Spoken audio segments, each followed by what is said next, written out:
Dear students, आज की इस वीडियो लेक्चर में बारे में पढ़ेंगे और इसमें दोनों प्रकार के म्यूटेशन, क्रोमोसोमल म्यूटेशन और जीन म्यूटेशन दोनों के बारे में अपन जानकारी प्राप्त करेंगे। देखते हैं कि एक्चुअली जो इस चैप्टर को पढ़ने के बाद में अपन तीन चीज़ों की बिल्कुल स्पष्ट रूप से हमें ज्ञात होनी चाहिए। Understand the mutation on A chromosomal level, यानी कि गुणसूत्र के स्तर के ऊपर या गुणसूत्र जो क्रोमोसोम लेवल है उसके बेसिस यानी कि उस स्तर के ऊपर किस प्रकार के म्यूटेशन होते हैं उसको अपन समझ सकते हैं। साथ ही different type of chromosomal mutation, विभिन्न प्रकार के जो क्रोमोसोम म्यूटेशन होते हैं उनके बारे में अपन पढ़ सकते हैं। Understand the consequence of the chromosome mutation and the compare them to the point mutation, यानी कि जो क्रोमोसोमल म्यूटेशन है उनका क्या परिणाम होता है और उनका तुलना पॉइंट म्यूटेशन से कैसे कर सकते हैं। ये तीनों जो एम है इस चैप्टर को पढ़ने के बाद में अपना कंप्लीट हो सकता है। देखते हैं म्यूटेशन क्या होती है। परिभाषा के रूप में आपने छोटी क्लास से इसमें पढ़ा होगा कि किसी भी प्रकार का परिवर्तन जो कि गुणसूत्र स्तर पे या डीएनए स्तर पे होता है म्यूटेशन के नाम से जाना जाता है। यानी कि sudden changes in gene material is known as the mutation, यानी कि गुणसूत्रों में या डीएनए के अंदर किसी भी प्रकार का अचानक परिवर्तन म्यूटेशन के नाम से जाना जाता है। म्यूटेशन दो प्रकार के होते हैं, क्रोमोसोमल म्यूटेशन और पॉइंट म्यूटेशन। जो पॉइंट म्यूटेशन होते हैं उसी को अपन जीन म्यूटेशन कहते हैं। Chromosomal mutations are the mutation that involve change in the entire chromosome of section of it, also called the segmental mutation. इस क्रोमोसोमल म्यूटेशन है उसके अंदर ये होता है कि पूरा जो क्रोमोसोम है उसकी किसी भी संरचना में परिवर्तन हो जाए या उसकी संख्या में परिवर्तन हो जाए तो इसको अपन क्रोमोसोमल म्यूटेशन के नाम से जानते हैं। Chromosomal mutation are deviation from a normal condition in chromosomes and structure and number, यानी कि जो नॉर्मल क्रोमोसोम्स की नंबर है, जैसे n क्रोमोसोम्स की नंबर है, अगर इसमें किसी भी प्रकार का संरचनात्मक या संख्यात्मक परिवर्तन होता है, गुणसूत्रों की संख्या में या संरचना में कोई भी परिवर्तन होता है तो उसको अपन क्रोमोसोमल म्यूटेशन कहेंगे। देखते हैं क्रोमोसोमल म्यूटेशन फर्दर दो भागों में अपन दो पार्ट्स में डिवाइड कर सकते हैं। क्रोमोसोम स्ट्रक्चरल म्यूटेशन, यानी कि गुणसूत्रों की संरचना में होने वाला परिवर्तन। क्रोमोसोमल नंबर इन म्यूटेशन, गुणसूत्रों की जो संख्या में होने वाला परिवर्तन। अब संरचना में परिवर्तन किस स्तर पे हो सकता है, डीएनए लेवल के ऊपर जो संरचना में परिवर्तन हो सकता है। और क्रोमोसोमल जो नंबर है उनके क्रोमोसोम के जो सेट है बिल्कुल वो भी परिवर्तित हो सकते हैं और किसी सेट में से एक या दो गुणसूत्र डिलीट हो सकते हैं या एक या दो गुणसूत्र उसमें प्लस हो सकते हैं। तो इस प्रकार इसकी संख्या में परिवर्तन भी हो सकता है। क्रोमोसोमल स्ट्रक्चरल म्यूटेशन, यानी गुणसूत्रों की संरचना में होने वाले जो परिवर्तन है उसको अपन किस प्रकार से देखते हैं। क्रोमोसोमल स्ट्रक्चर संरचना में होने वाले परिवर्तन है उसमें दो मुख्यतः भागों के अंदर डिवाइड कर सकते हैं। डीएनए कंटेंट्स, यानी कि गुणसूत्रों के अंदर उपस्थित जो डीएनए है उसमें परिवर्तन हो जाए, and DNA orientation in the chromosome, DNA की जो गुणसूत्र के अंदर जो डीएनए उपस्थित है उसका जो विन्यास है वो परिवर्तित हो जाए। यदि उसकी DNA contents in the chromosome, DNA की जो मात्रा है उसमें परिवर्तन हो जाए तो उसको अपन डिलीशन और डुप्लीकेशन कहेंगे। और डीएनए ओरिएंटेशन, यानी कि जो डीएनए का जो विन्यास है गुणसूत्र के अंदर उसमें परिवर्तन हो जाए तो उसको अपन इन्वर्जन और ट्रांसलोकेशन कहेंगे। तो देखते हैं अपन इसमें कैसे क्या होता है। देखो, सबसे पहले अपन देखते हैं कि क्रोमोसोमल डिलीशन। तो डिलीशन के अंदर क्या है कि जैसे आप ये एक पूरा गुणसूत्र है जिसके अंदर A B C D E F G H जो जीन लगी हुई है, यदि इसका जो पर्पल कलर का जो भाग जो है डी जीन है वो हट जाए, यहाँ से डिलीट हो जाए, तो इसके बाद में जो गुणसूत्र बनेगा वो साइज में छोटा होगा और उसके अंदर जो डीएनए की मात्रा है वो कम होगी। तो इस प्रकार किसी गुणसूत्र में से किसी जीन का ही विलुप्त हो जाना क्या कहलाता है, डिलीशन कहलाता है। यानी क्रोमोसोम का एक भाग जो है वो विलुप्त हो जाता है तो इसी को अपन क्या बोलेंगे, डिलीशन कहेंगे।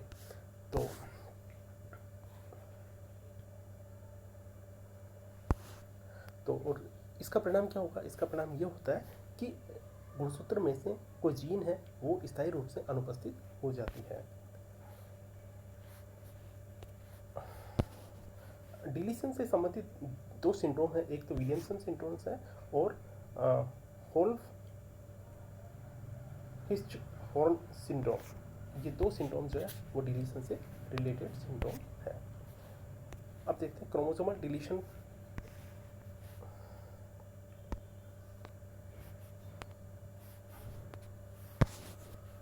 इसके अंदर अपन जो deletion of the remove of chromosomal segment, किसी क्रोमोसोमल सेगमेंट से डिलीट होने के बाद में जो डिलीशन विलियमसन सिंड्रोम का एक डायग्राम इसमें इस बच्चे में देखा गया है।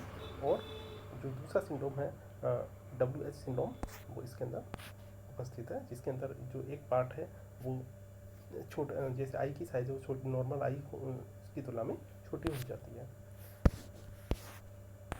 क्रोमोसोमल डुप्लीकेशन के अंदर क्या है कि कोई क्रोमोसोम का जो पार्ट है डबल डुप्लीकेट हो जाता है। जैसे कि इस चित्र के अंदर अपन देख सकते हैं ABCDEFGH, ये इस प्रकार का एक क्रोमोसोम है जिसके डिफरेंट पार्ट है।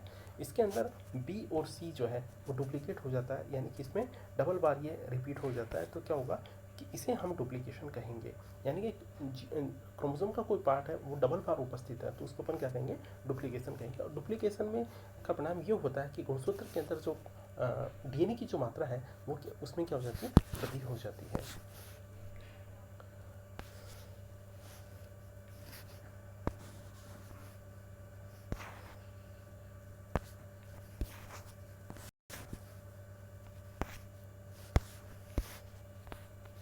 अब देखते हैं कि क्रोमोसोमल म्यूटेशन, इसमें जो DNA कंटेंट्स है उसके अंदर जो परिवर्तन होता है, तो डिलीशन डुप्लीकेशन के बारे में पढ़ चुके हैं। और उसके बाद में अपन देखते हैं DNA के ओरिएंटेशन के अंदर कोई चेंज हो जाए तो उसको अपन इन्वर्जन और ट्रांसलोकेशन के नाम से जानते हैं। अपन देखते हैं कि इन्वर्जन क्या चीज़ है। जैसे ये एक नॉर्मल गुणसूत्र है जिसके अंदर BCD जो पार्ट है वो इन्वर्ट हो गया। इन्वर्ट होने के बाद में यानी कि उसकी डायरेक्शन वो चेंज होगी, तो क्या होगा, ADCB जो है, तो इस प्रकार इसका किसी पार्ट का जाना वो क्या कहलाता है, इन्वर्जन कहलाता है। और इसी तरीके से जो ट्रांसलोकेशन है उसके अंदर क्या है कि कोई DNA का एक जो क्रोमोसोम का एक भाग है अपने निश्चित स्थान से क्या होगा, हट करके दूसरी जगह पे पहुंच जाता है, तो इसको अपन क्या बोलेंगे, ट्रांसलोकेशन कहेंगे। और ये जो ट्रांसलोकेशन है एक ही गुणसूत्र में हो सकता है या दो जो गुणसूत्र उनके अंदर भी हो सकता है। जब एक ही गुणसूत्र के अंदर एक स्थान से दूसरे स्थान पर पहुंच जाता है तो उसे सिंपल ट्रांसलोकेशन कहेंगे। और जब दो गुणसूत्रों के मध्य आदान प्रदान हो जाए किसी भाग का तो उसको अपन क्या बोलेंगे, रेसिप्रोकल ट्रांसलोकेशन कहेंगे।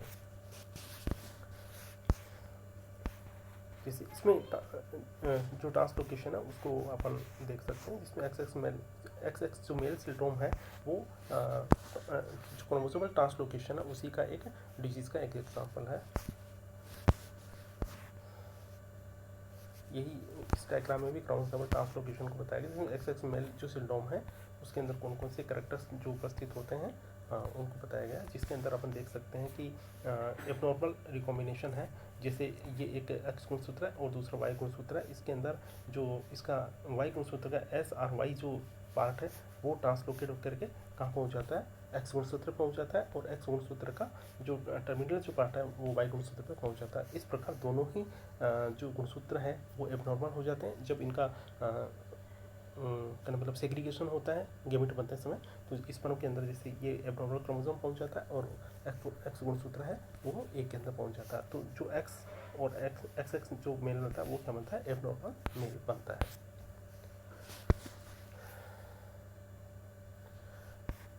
तो अपन क्रोमोसोमल जो स्ट्रक्चरल म्यूटेशन है उसके बारे में पूरी तरह से बात कर चुके हैं। अब हम देखते हैं क्रोमोसोमल नंबर, क्रोमोसोम्स की संख्या में जो परिवर्तन होते हैं उसके आधार पर म्यूटेशन कितने प्रकार के हो सकते हैं। Entire loss or gain of chromosome due to the lack of proper segregation of chromosome during the meiosis, यानी मियोसिस के दौरान किसी एक गुणसूत्र का पूर्णतः विलुप्त हो जाना या किसी एक गुणसूत्र का पूर्णतः ऐड हो जाना, उसी को अपन, जिसकी वजह से क्या होगा, गुणसूत्रों की संख्या में परिवर्तन हो जाएगा, तो इसको अपन नंबर म्यूटेशन कहेंगे, क्रोमोसोमल नंबर म्यूटेशन कहेंगे। This result is some gametic content abnormal number of chromosome. तो इसका परिणाम क्या होगा कि कुछ गैमेट्स के अंदर जो एबनॉर्मल जो नंबर है, यानी कि असामान्य जो गुणसूत्रों की संख्या, वो उपस्थित होगी। और इसमें क्या होता है कि जो मेटाफिजिक्स जो स्टेज होती है, उसके अंदर जो है गुणसूत्र जो है प्रॉपर सेग्रीगेट नहीं हो पाते हैं, जिसकी वजह से ये जो है उनकी संख्या में जो है परिवर्तन होता है।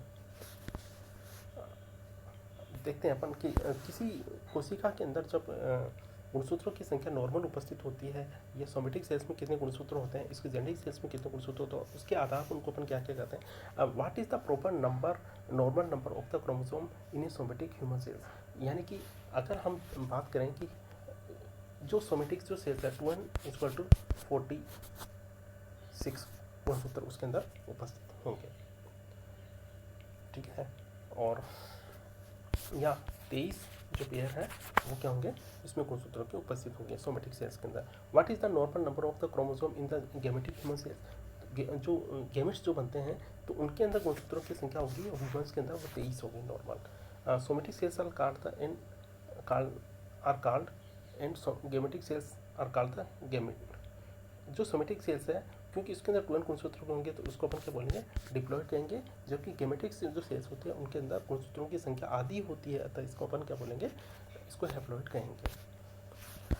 अब देखते हैं यूप्लॉइड सेल्स क्या है। What is the euploid cell. Euploid cell के बारे में बात करें तो euploid is a cell that contain one complete set of chromosome exact multiple complete set. यानी कि कोई जो सेल कोशिका है उसके अंदर गुणसूत्रों का एक पूरा सेट उपस्थित है, तो इसको अपन यूप्लॉइड सेल कहेंगे।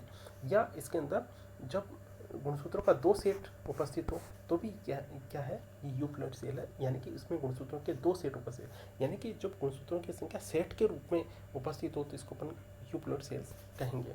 और एनीप्लॉइड सेल्स के अंदर क्या है कि जो गुणसूत्र है, जैसे ये कोई सेल है उसके अंदर गुणसूत्रों का एक सेट उपस्थित है, ठीक है। अगर इस सेट में से कोई एक गुणसूत्र हट जाए तो गुणसूत्रों की संख्या में कमी हो जाएगी, और यदि एक गुणसूत्र इसके अंदर प्लस हो जाए तो क्या गुणसूत्रों की संख्या में वृद्धि हो जाएगी। तो इस प्रकार कोशिका के अंदर एक जो नॉर्मल सेट होता है उसकी गुणसूत्रों की संख्या में कम या अधिक होना, उसको अपन क्या बोलेंगे, एनीप्लॉइड कहेंगे। और इस प्रकार की जो कोशिका जिसमें एक सेट में एक से अधिक गुणसूत्र पाए जाए, या एक गुणसूत्रों की संख्या सेट से कम पाई जाए, तो उसको अपन क्या बोलेंगे, एनीप्लॉइड सेल कहेंगे। जैसे अपन इसको अच्छी तरह से समझें यहाँ पर इस डायग्राम के द्वारा। जैसे अपन फर्स्ट वाला देखते हैं तो इसके अंदर क्या है, हैप्लॉइड, मतलब कि जैसे रेड है, पर्पल है और येलो है, यानी कि जो 3 गुणसूत्रों का एक सेट इस कोशिका के अंदर उपस्थित है, तो इसमें एक सेट के केवल एक गुणसूत्र ही उपस्थित है, तो इसको अपन क्या बोलेंगे, हैप्लॉइड सेल कहेंगे। यदि रेड वाला 2, पर्पल वाला 2 और येलो वाला 2 हो तो इस कोशिका को अपन डिप्लॉइड कहेंगे। यानी कि इसमें प्रत्येक गुणसूत्र जो है वो क्या है, संख्या में 2 उपस्थित है। यानी कि फर्स्ट सेट है, एक फर्स्ट गुणसूत्र वो 2 होंगे, सेकंड गुणसूत्र भी 2 होंगे, थर्ड गुणसूत्र भी क्या होंगे, 2 होंगे। तो इस प्रकार प्रत्येक गुणसूत्र की एक कॉपी और उपस्थित होती है, तो इसको अपन क्या बोलेंगे, डिप्लॉइड कहेंगे। देखते हैं कि जैसे ट्रिप्लॉइड है, ट्रिप्लॉइड के अंदर क्या प्रत्येक जो गुणसूत्र है उसकी 3 कॉपी पाई जाएगी, तो उसके ट्रिप्लॉइड कहेंगे। और यदि 4 कॉपी पाई जाती है तो उसको क्या बोलेंगे, टेट्राप्लॉइड कहेंगे। अब देखते हैं कि जब गुणसूत्रों का कोई सेट उपस्थित है और उसमें से एक या अधिक गुणसूत्र प्लस या माइनस होते हैं, तो उस स्थिति के अंदर वो अपन क्या टर्मिनोलॉजी यूज करते हैं। सबसे पहले देखते हैं कि नलीसोमी। What is the नलीसोमी। नलीसोमी के अंदर क्या होगा, लॉस ऑफ क्रोमोसोम पेयर, यानी गुणसूत्रों का एक जोड़ा जो है वो क्या होगा, अनुपस्थित होगा, तो इसे अपन क्या कहेंगे, नलीसोमी कहेंगे। जैसे उसके बाद में what is the monosomy, loss of a single chromosome. जब एक गुणसूत्र अनुपस्थित हो तो उसको अपन क्या बोलेंगे, मोनोसोमी कहेंगे। जब एक पूरा जोड़ा उपस्थित हो तो अनुपस्थित हो तो उसको अपन नलीसोमी कहेंगे। और जब एक गुणसूत्र केवल सिंगल गुणसूत्र का लॉस होता हो तो इसको अपन क्या बोलेंगे, मोनोसोमी कहेंगे। अब जैसे एनीप्लॉइडी, एनीप्लॉइड के अंदर क्या होगा, एक एक्स्ट्रा ट्राइसोमी एक एनीप्लॉइडी का एग्जाम्पल जैसे ट्राइसोमी के अंदर क्या होगा कि जैसे 2n गुणसूत्र है इसके अंदर प्लस एक गुणसूत्र और आ गया तो उसको अपन क्या बोलेंगे एक्स्ट्रा गुणसूत्र जब उपस्थित होता है उसको अपन क्या बोलेंगे ट्राइसोमी। और अगर एक उपस्थित और आ जाए तो उसको अपन डबल ट्राइसोमी कहेंगे।